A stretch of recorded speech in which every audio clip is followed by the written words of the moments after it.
Hey everyone, and welcome back to my channel. My name is Tammy, and in today's video I am going to talk about how I started my business. I know I am still in the beginning stages of my business that started in October of 2023, but I figured that maybe someone will come across this video who is thinking about starting their own business and just needed a little push, a little insight on my process. So, without further ado, let's get into it. Okay, so I never thought I would be starting yet another business. Before I started this whole journey, which is so far a short journey, but I pray and hope that it grows. Um, I was doing blogging, mental health blogging on my website, The Silent Torch. And I was trying to build my brand over there. But this is completely different. This is something where I have a physical product and um, it started out as a hobby for me and my mental health and my depression at the time, and it turned into a vision of something more. So when you're first starting out and you decide that you want to be a business owner, you want to be an entrepreneur, it is such an exciting thing at the moment because you have an idea and you have a vision and it's all in your head and you want to see this vision, this idea in its final stages of making you all this money, and you are working for yourself and all the things and thoughts that come with it. But in order to get to that point, you first have to start somewhere. So when I first started um, this business, I actually didn't want it to be a business. It was just something for me to do. It was a hobby for me to do and to help me with my depression at that time. And this was literally only 2 years ago. So after I started researching on candle making and the different processes and everything that comes with it, and I started testing candles, and I started using my own candles, um, that's when the vision for Lanaciamarie candles started to come in play. I am a writer, so my imagination is very vivid, and it fell into this world of, well, what if I turned this hobby into a business? Other people have done it before, why can't I? And that's probably what you're thinking right now. You have this great idea and it's all in your head, and let me write it down, and before you know it, one page turns into 2 pages and 3 pages and 4 pages and so forth and so on. And it's exciting. It's exciting, right? It's you are so thrilled about it. You're so passionate about it. And you want to put it into a legal form. You want to start selling right away. You want to do all these things, but you're putting how they say, the cart before the horse. So here are some ways that I started with my process. The first thing I did was I created a Word doc and I moved my ideas from my notebook onto computer. And the reason why I did that is because I'm always on my computer 24/7 doing something. And I wanted a place where it was right there. I wouldn't misplace it and put it somewhere while I was cleaning or shifting things around. I wanted somewhere where I can actually get to the document. So I created a Word doc. I ended up creating multiple Word docs. And what I learned recently is that I probably shouldn't have done so many Word docs. I should have just kept it in one main file. So I ended up moving everything, the information, all those files, and I organized it into one master file, my main business file on my computer. But aside from that, I created this document. And in this document, I dumped everything that I was thinking about when it came to this business and what I wanted this business to look like and what I wanted it to be. So in my file, my main master file, I asked everything that I put in there with a question. So it was, what products are you going to sell? What is your starting lineup? What is the name of your business? What is your logo going to look like? What is your brand colors? What is your font going to look like? All these things I pretty much marked as questions throughout the file. So my suggestion to you is to, one, put everything all in one space, a space that you know you're not going to misplace, you're always going to be able to access it, and two, organize it within the file there. But the first thing you want to do is get it out of your head and onto paper or a computer so that it doesn't get lost, you don't forget anything, because everything's right there in front of you.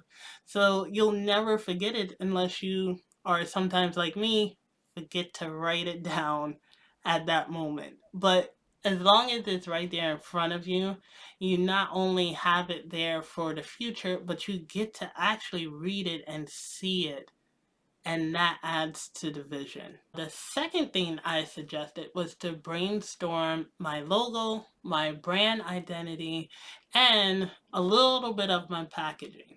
Now with packaging, you can always leave that to the end when you have your final product.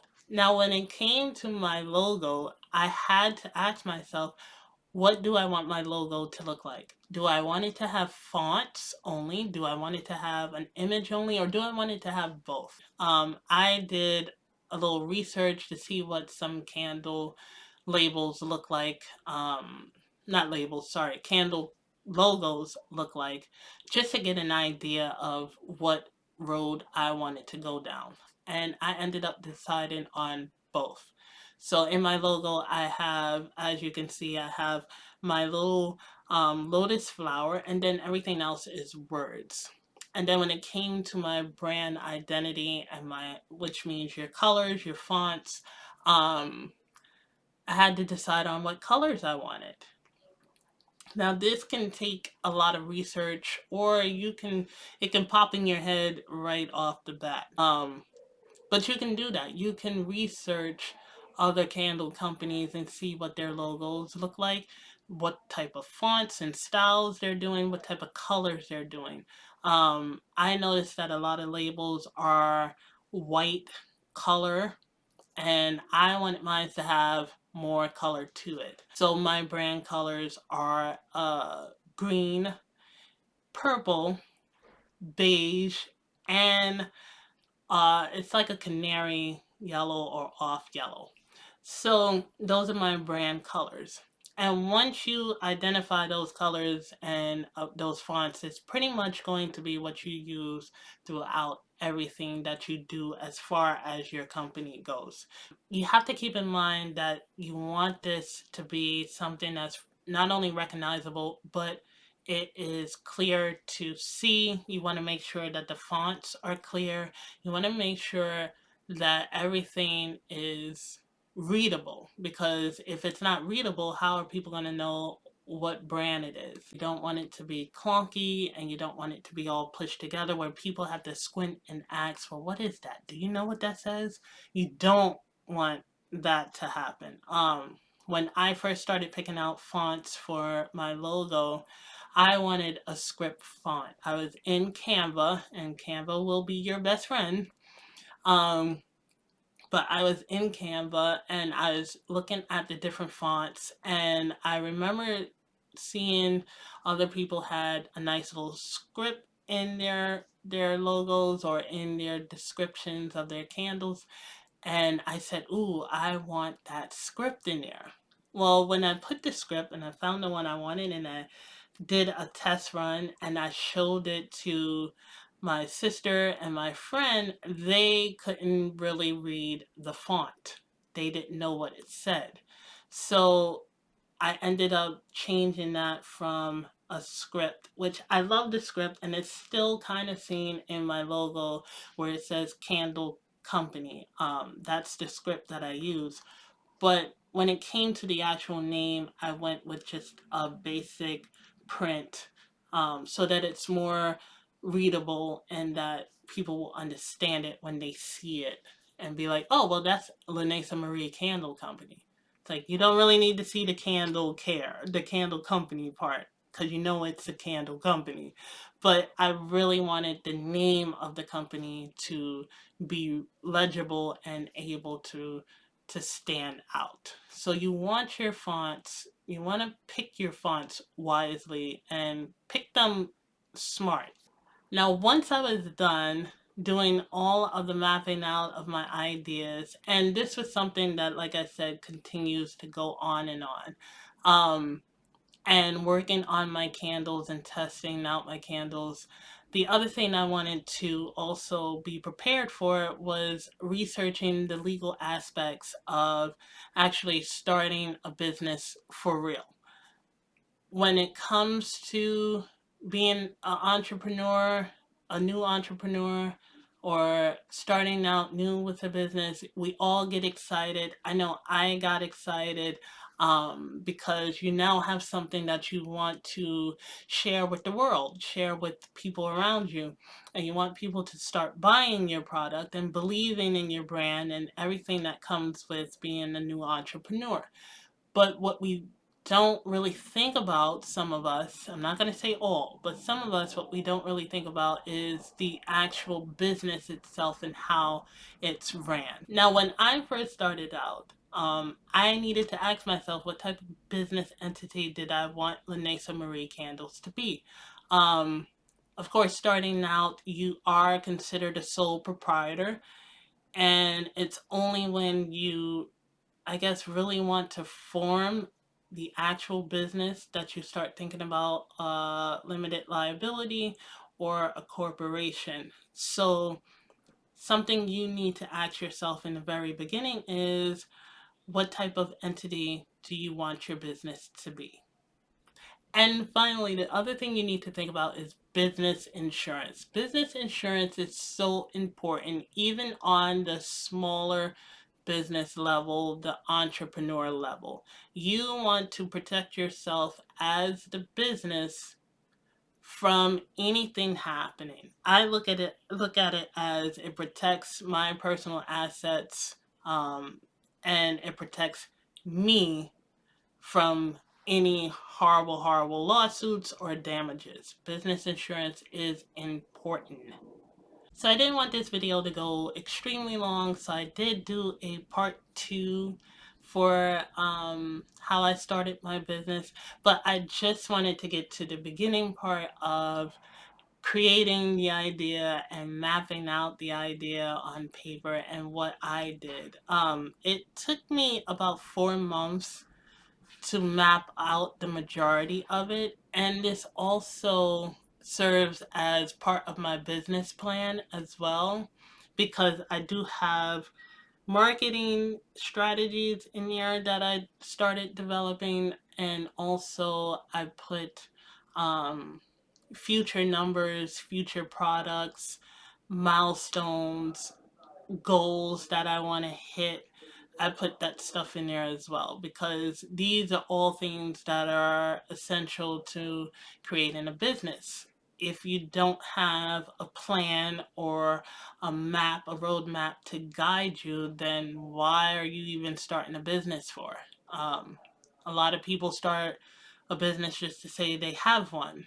But if you're truly passionate and you're truly invested, then these are things that you want to have in front of you. You want to see where you're going, because you can actually see where you're going because you envisioned it.